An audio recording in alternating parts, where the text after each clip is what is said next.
Halo Sobat Investor, jumpa lagi di channel Investor Jelata.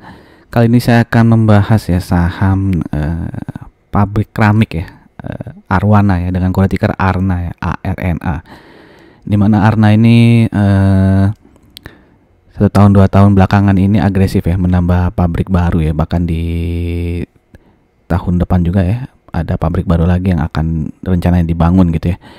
Nah, bagaimana prospek ARNA ini ke depannya dan secara umum gimana prospek saham perusahaan keramik di tahun 2024 akan sedikit saya bahas di video ini ya, sekaligus prediksi dividennya ARNA nih ya, dimana biasanya dia akan bagikan dividen di bulan Maret. Jadi ada baiknya kita lihat potensi dividennya berapa sih ya, karena kan bulan Maret sebentar lagi nih ya.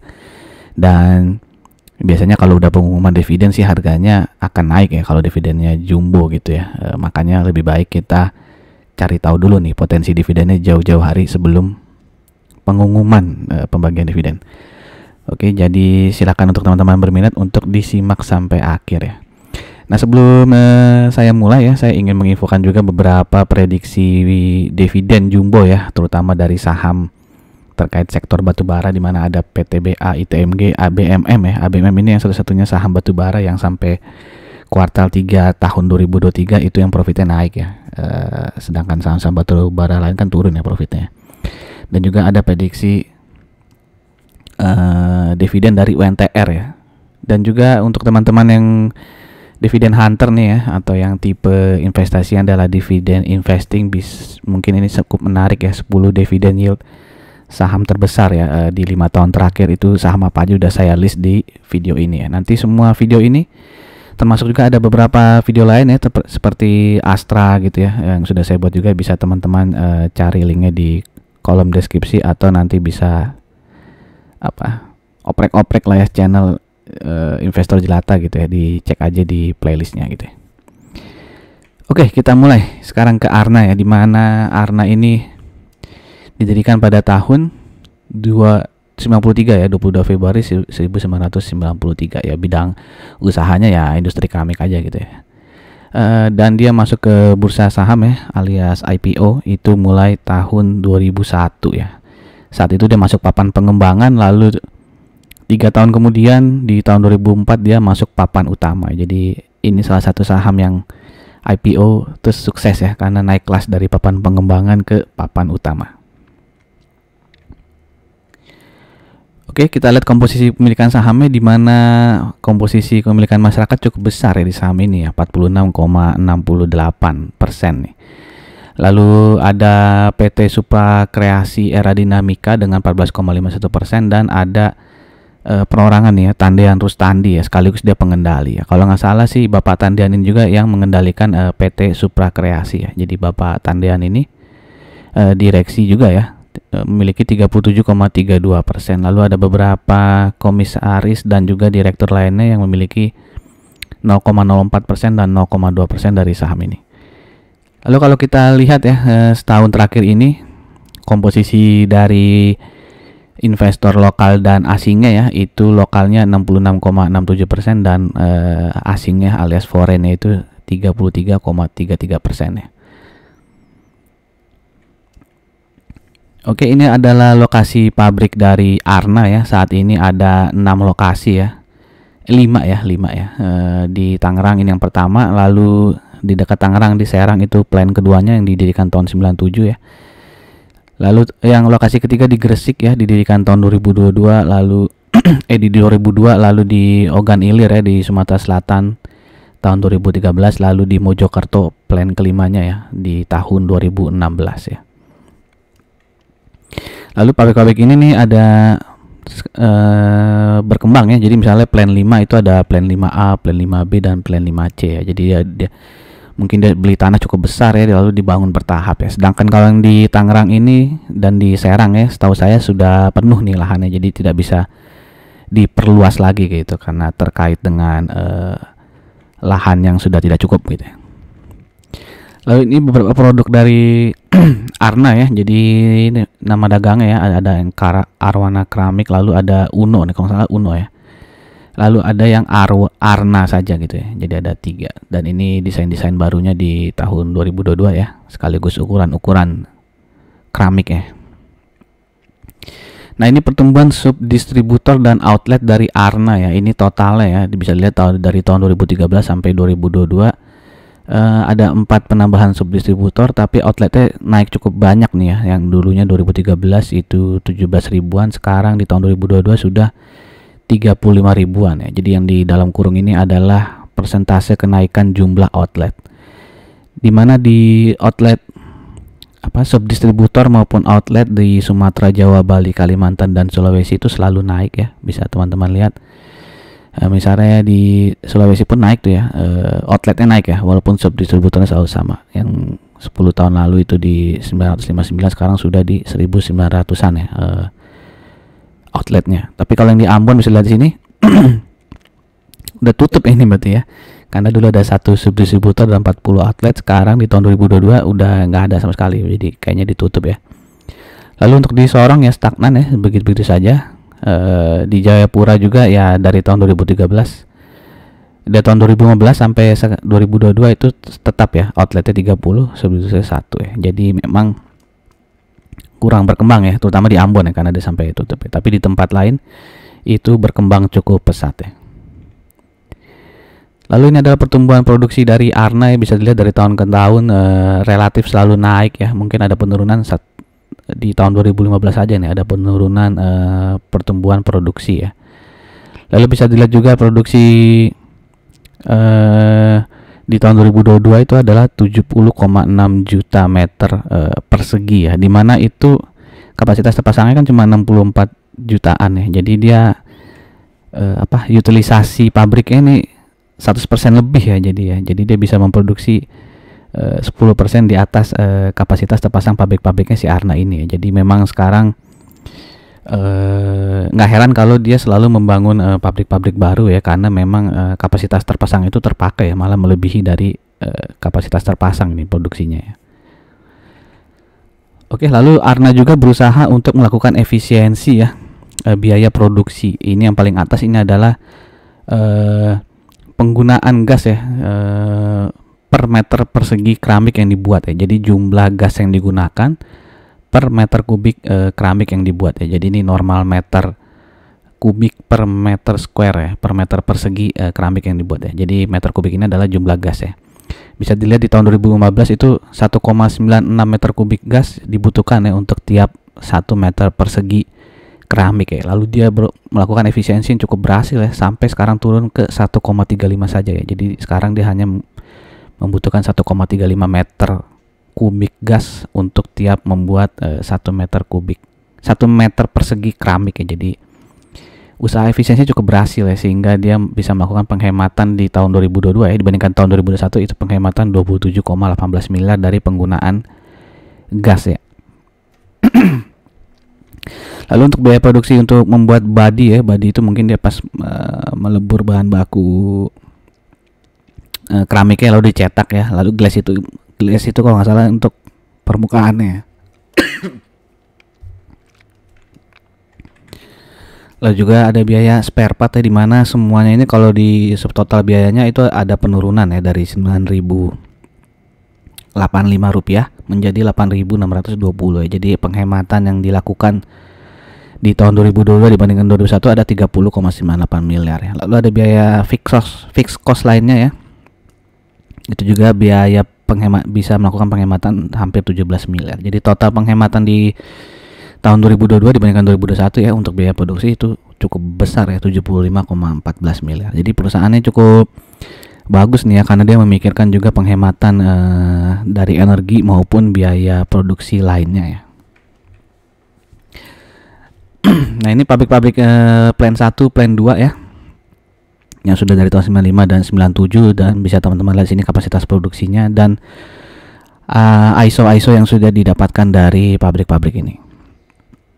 Lalu plan 3 di Jawa Timur, plan 4 di Sumatera Selatan ya, Ogan Ilir.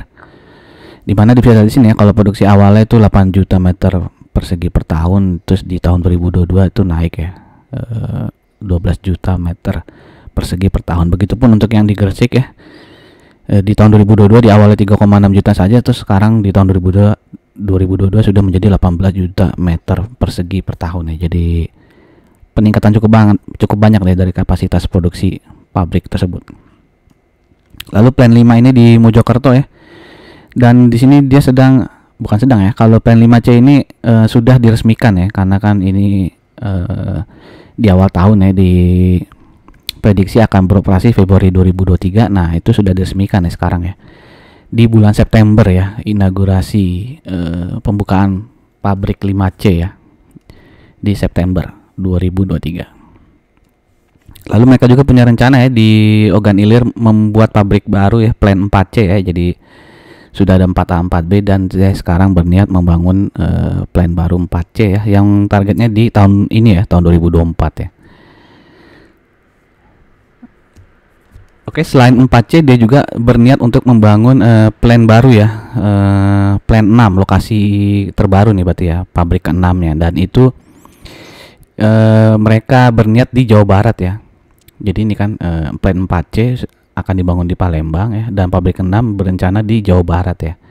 Kedua pabrik tersebut ditargetkan rampung semester 2 2025 ya. Berarti ada pemunduran ya, karena dia kan tadi 4C rencananya 2024 ya. Berarti kira-kira di 2025 jadinya ya, agak terundur nih. Lalu dengan membangun dua pabrik tersebut bertujuan untuk mengantisipasi sekaligus mensubstitusi produk impor ya, setelah pemerintah bersama Asosiasi Aneka Keramik berhasil menerbitkan kebijakan anti dumping ya. Jadi emang industri keramik Indonesia ini bersaing ya dengan keramik-keramik impor ya, terutama Indonesia ya. Mungkin kebijakan baru tentang anti dumping ini untuk memblok ya keramik-keramik yang dijual murah ya oleh pihak asing ya, terutama oleh pihak Cina nih. Jadi mungkin ini angin segar untuk industri keramik Indonesia ya. Lalu sekaligus untuk mendukung proyek pemerintahan di ibu kota negara Nusantara ya. Terlebih kehadiran dua pabrik sebelumnya bertempat di Mojokerto 5B dan 5C itu mendapatkan respon positif ya. Nah itu ya.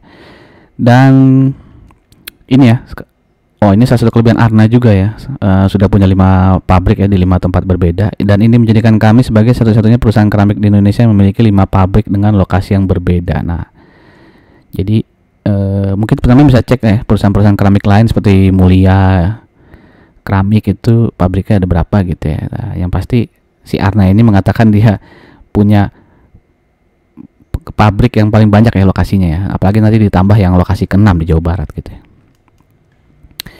Oke, ini sama lah ya, pertumbuhan kapasitas produksi ya dari tahun ke tahun selalu naik ya, dimana di sini dimana Plan 5C tadi September 2003 sudah beroperasi ya, dan sekarang menunggu pabrik barunya nih yang 4C dan pabrik ke-6 ya, yang nanti akan menambah kapasitas produksinya menjadi 78 juta nih ya meter persegi ya per tahun ya.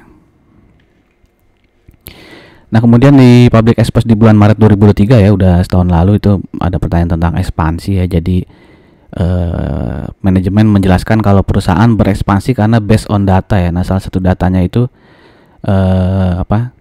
data Indonesia ya, di tahun 2024 itu akan menambah, ini total ya secara nasional akan ada penambahan 75 juta meter persegi produksi keramik per tahunnya ya, sehingga kapasitas produk nasional nanti menjadi 625 juta meter persegi per tahun. Nah jika dibagi dengan jumlah penduduk Indonesia yang sebesar 270 juta itu berarti itu hanya sekitar 2,3 meter persegi per kepala ya,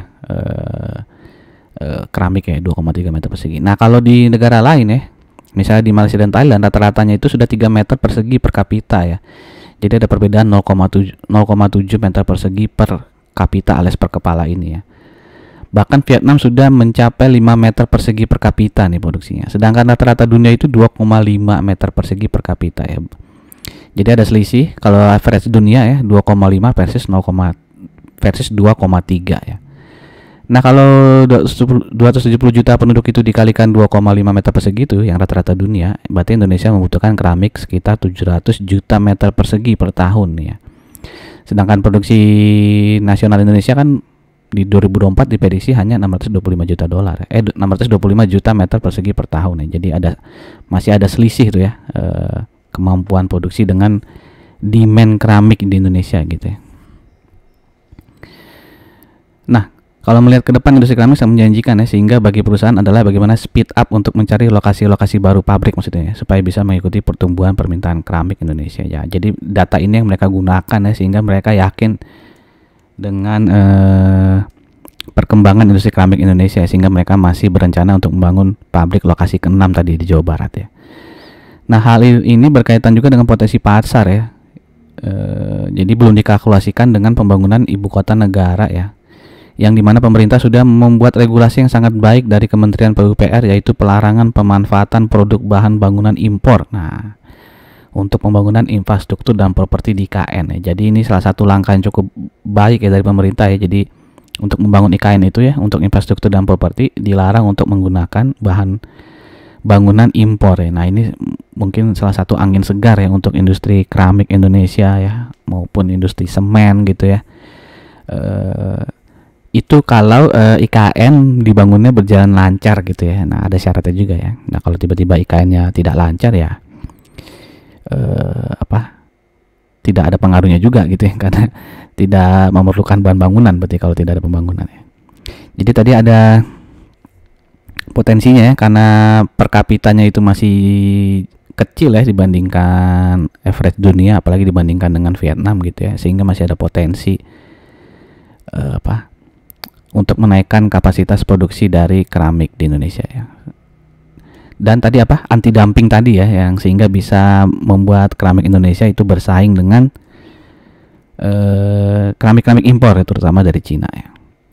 Oke, sebelum kita lanjut masuk ke bagian selanjutnya ya, terutama bagian finansial ya, saya ingin mengajak teman-teman yang mungkin saja baru mampir di channel ini untuk subscribe channel ini. Jangan lupa untuk klik lonceng ya, agar tidak ketinggalan informasi-informasi yang mungkin berharga untuk teman-teman. Dan jika dirasakan video-video di channel ini bermanfaat untuk teman-teman, saya minta tolong untuk like, comment, and share-nya ya. Komen-komen singkat juga nggak apa-apa gitu ya, akan menyemangati saya untuk membuat video-video berikutnya gitu ya. Dan terima kasih buat teman-teman yang sudah sering like, komen, dan mungkin share video ini juga ya. Oke, kita masuk ke bagian keuangannya, di mana di tahun 2022 pendapatannya naik hanya 1,24%, tapi profitnya bisa naik 22% ya. Dan bisa lihat itu ini ya, berarti dia salah satunya adalah efisiensi ya, biaya produksi ya, dimana pendapatannya 1,24%, tapi profit grossnya itu ya, setelah dikurangi biaya produksi itu bisa naik 14,65%. Oke, di tahun 2003 tapi sayangnya 2003 ini kurang baik ya, karena revenue-nya turun ya di kuartal 1, 2 maupun 3. Begitupun untuk profitnya ya, yang turun 14%, 27%, dan juga 28% ya, dibandingkan periode yang sama di tahun 2022. Nah, kalau digabungkan dari Januari sampai dengan September 2023, penjualan bersihnya itu turun 8,09%. Lalu beban pokok penjualannya ya, ini salah satunya karena berkat efisiensi biaya produksi tadi ya, itu bisa ditekan ya 2,79%. Dan laba kotornya turun 15,72%, laba usahanya turun 23,6%.